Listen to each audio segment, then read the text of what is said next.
chai or Asian shade, flour, egg, salt, and black pepper. Yun lang naman. Naputol yung aking video ng una. Kaya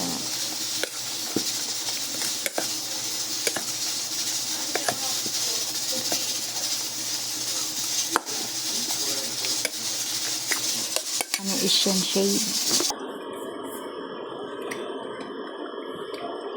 Lagay tayo ng mantika sa kawali.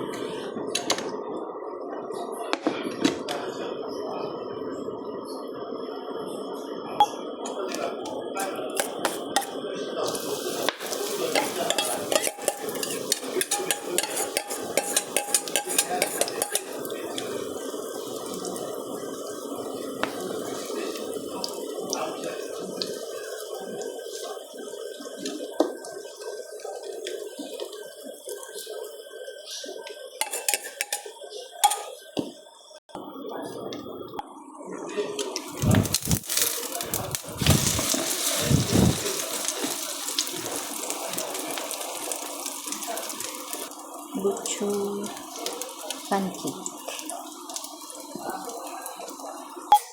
Prepare tayo ng kanyang sauce o dipping sauce. Soy sauce,